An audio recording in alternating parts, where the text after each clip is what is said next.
ইতু পূজা বাংলার একান্তই আপন কিছু ব্যাপার স্যাপার রয়েছে যেগুলো নিয়ে বাঙালি একদমই ভাবে না, ভাবার চেষ্টাও করেন কম।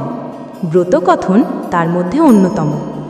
বাংলার মাটি থেকে উঠে আসা কথা, মানুষের কথাই বহন করে এই ব্রতকথা। অগ্রহায়ণ মাস, আবার আজ রোববার, সেই কার্তিক সংক্রান্তি থেকে শুরু হওয়া ব্রত যা এই মাসের রবিবারগুলিতেও হবে। এটার নাম ইতু পুজো। ইতুকে খুব সহজভাবে বলতে গেলে সূর্যদেব। তার এক নাম মিত্র থেকে শব্দ পরিবর্তনে ইতু এসেছে।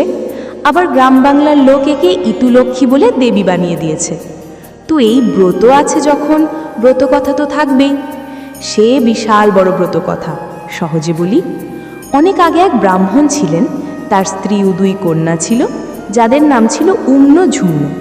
এই বামুন একদিন পিঠে খাওয়ার জন্য সব সামগ্রী এনে বউকে বলল সে একাই সব পিঠে খাবে, যেন মেয়েদের না দেওয়া হয়।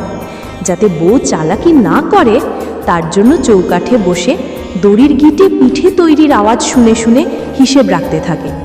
এদিকে খেতে বসে সে দুটো পিঠে কম পায়, কারণ এর মধ্যে তার বউ মাতৃস্নেহে দুই মেয়ের পিঠে খাওয়ার আবদার না পূর্ণ করে থাকতে পারেননি।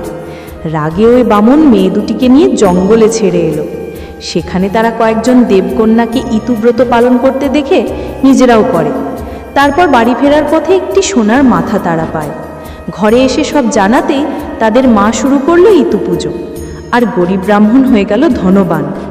ইতিমধ্যে মদ্রদেশের রাজা ও মন্ত্রী, মতান্তরে অন্য পদের লোক, ওই উম্ন ঝুম্নকে বিবাহ করলেন। মেয়েরা শ্বশুরবাড়ি যাবে তার আগে বাবা তাদের ইচ্ছা পূরণ করতে চাইলে উম্ন চায় মাগুর মাছ আর ছাঁচি পান খেয়ে শ্বশুরবাড়ি যেতে। আর ঝুম্নর খেয়াল হয় অগ্রহায়ণ রোববার আসছে, ইতু পুজোর দিন। সে বাবাকে ইতু পুজোর সামগ্রী এনে দিতে বলে। এবার যখন দুজনেই হাতি চড়ে দুই রাস্তায় যাচ্ছে, তখন অন্য রাস্তায় দেখে মড়ক, খরা, ঘরে আগুন লেগে যাওয়া ইত্যাদি অশুভ দৃশ্য। আর ঝুম্ন যেতে যেতে তার পথে দেখে বিবাহ, যজ্ঞ, উপনয়নের মতো শুভ আচার। এখানেই শেষ হলো না, রাজার ঘরে উম্ন পৌঁছালে অঘটন ঘটতে থাকে।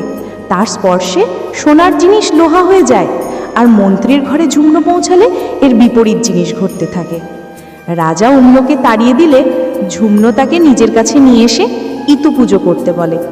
ইতুর কল্যাণেই আর ঝুম্নর শ্রীবৃদ্ধি। এই পর্যন্ত গেল উম্ন ঝুম্নর কথা, যার সংক্ষিপ্তসার এই যে ইতুব্রত পালনে সমৃদ্ধি আসে, শস্য লাভ হয়। আজকেও তাই এইভাবেই পালন করা হয়। মাটি ভর্তি সরার মধ্যে ঘট বসিয়ে কলমি, সর্ষে, শুশুনি শাক সহ ধানের বীজ, মান কচুর মূল, ছোলা, মুগ, মটর ইত্যাদি প্রায় 8 রকম শস্যের বীজ এই বিষয়টিতে থাকে। আরাধনা হয় সূর্যদেবের। থাকে কিছু ছন্দ মেলানো মন্ত্র। অনেকে লক্ষ্মী হিসাবেও পুজো করে থাকেন শস্য বৃদ্ধির কামনায়। আজকের দিনে খুব কম সংখ্যক মানুষ এগুলো পালন করে থাকেন। নিত্যদিনের ব্যস্ততার মাঝে এসবের সময় কোথায়?